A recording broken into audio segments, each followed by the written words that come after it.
Hello, and thanks for joining us. You might recognize this body from our last episode, in which case it was setting on our deadbolt chassis that we had modified to fit the 13.8-inch wheelbase of this body. Today we're going to be talking about painting this body, some of the steps you're going to go through, and some of the materials you'll need. First off, the body is a Proline Ford F-650 body. Nice body in true Proline fashion. It's a nice, sturdy, thick body, well detailed. Has good moldings to it, so should be a right treat to paint up. Came with great decals, which you'll see once she's finished up here. So, what do we need to do to paint this body?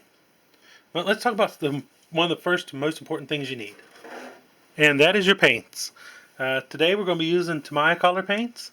Our primary color for this truck is going to be this purple color up top, and the bottom part's going to be this white.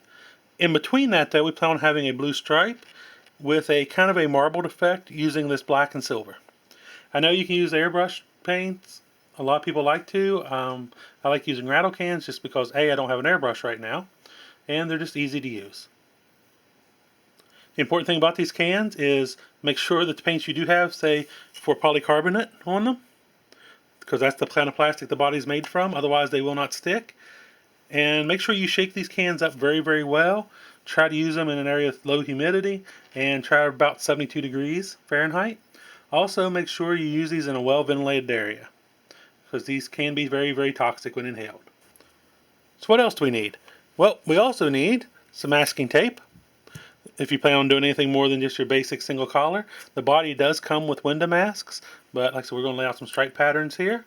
This right here is edging tape. There's many different types you can use. A lot of the manufacturers, like Tamiya, makes their own, and Parma, I believe, has their own edging tape as well.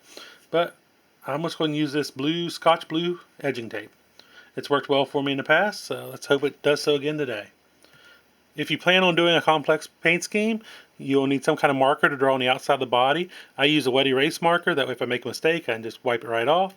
You don't have to worry about this because there is a protective film on the outside of the body, so even if you use a permanent marker, like a Sharpie, that's okay. And with Sharpies, they can be removed with alcohol as well. So if you make a mistake, you can clean your lines right up. And you also need some sandpaper. This paper right here is from 220. What you need this for is, like, say once you trim the body, if you have any rough spots like around the wheel wells or bottom of the body, anywhere like that, you can sand them down smooth with this. That's a lot easier than trying to trim them down with a blade. And also you'll need this right here to scuff up the inside of the body. We'll go over that here in just a little bit, but this will come in very, very handy.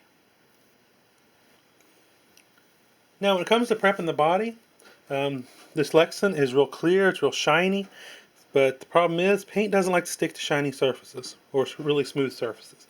So to make sure we get the paint to adhere real well, we'll want to take our sandpaper and scuff up the inside of the body. Now the important part about this is make sure you do not sand the windows. Do not scuff up the windows, because you want those to remain crystal clear.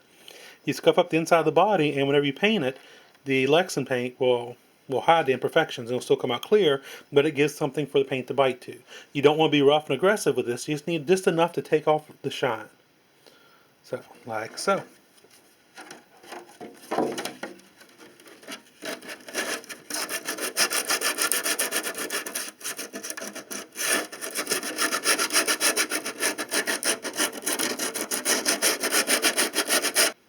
Don't know if you can see that or not, but yep, there you go. Just trying to take the glare off of it just a little bit. That's all we're going to do.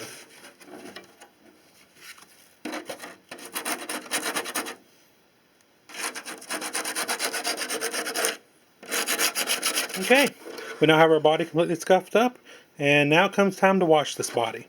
You always want to wash them, that way it gets all the mold release residue out of the body as well as it will from your fingerprints. I wash the inside and the outside, and I always use Dawn. Dawn or any kind of dish detergent, make sure it's like not a lemon scent or anything like that. It seems to remove the oils and the grease really well, and that way it allows the paint to stick really good. So I'm going to dip off and wash this body off. Okay, the body has been fully washed, and now we got to make sure we dry it completely. Use some lint-free paper towels or cloths, and make sure it is thoroughly, completely dry. It must be dry on the inside and the outside before we go any farther. Now that our body's nice and dry, we will go and apply the window masks. These go on the inside of the body. They're pre-cut. Just peel and stick.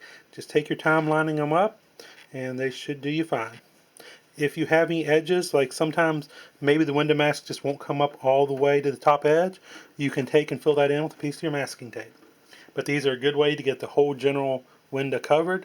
But like I said, sometimes you do have to go back and make some fine adjustments with some tape. Or maybe trim down some edges where maybe they just come past it just a little bit, trim down the edge with a blade. So, let's get to it. Okay, window masks are all applied. They went in nicely, nice and smooth. The upside of the window mask is they're pretty malleable, so you'll stretch and fit the contours of the body. Over on this side right here, the window mask came up just a touch short. So just fill that in with some tape like I said before. Now what we're going to do is get ready to spray our first collar.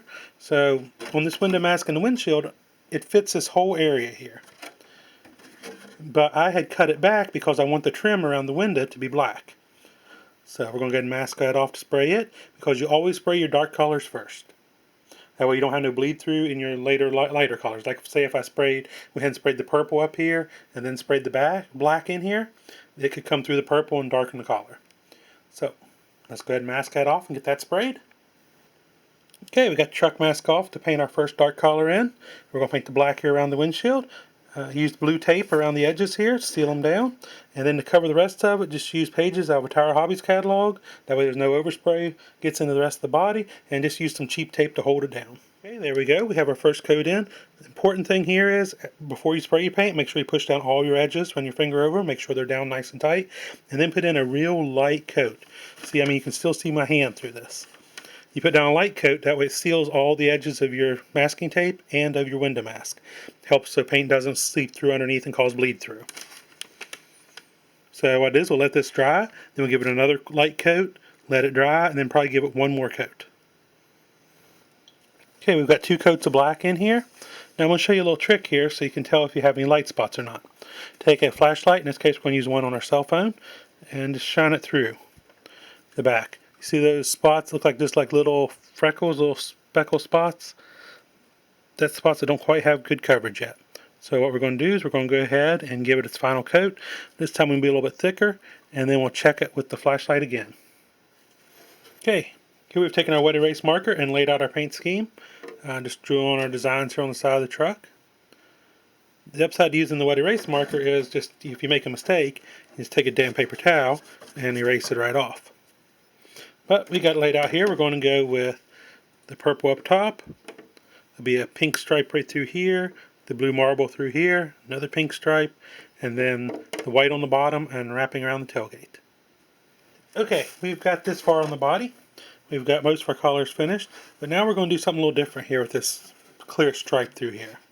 We're going to try to give it kind of like a marbling effect. To do this, we need a piece of clear plastic, or just any kind of plastic that's not sticky but smooth.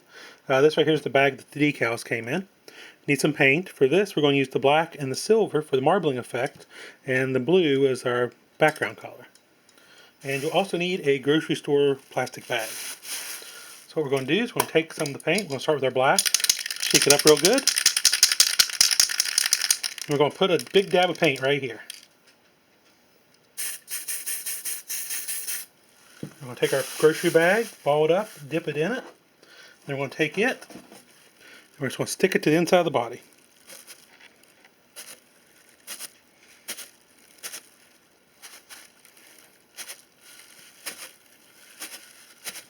Just put splotches of paint everywhere.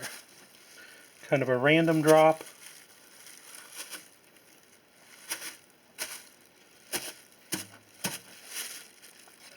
Now we're going to do the other side.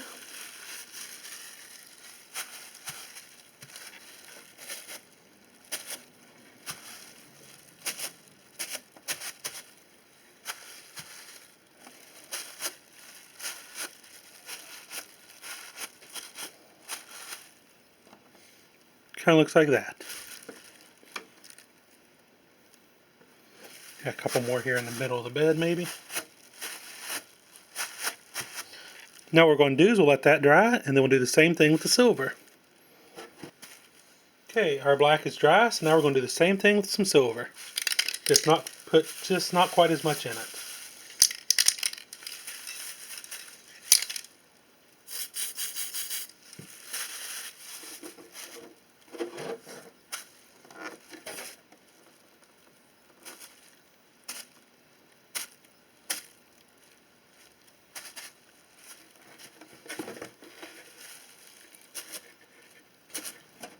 And there we go.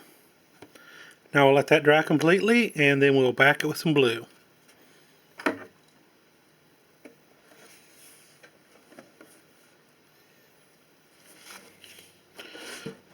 And here we have it after being backed with that blue. Also had to back the blue with silver because it's a real thin, clear blue. So,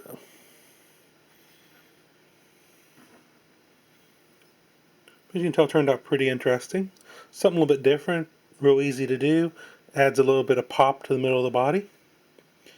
Now what we're going to do is give this one more even backing coat throughout the whole body. And then we'll peel off the clear on the front and decal the body. And here we have it completely finished up and back on the deadbolt.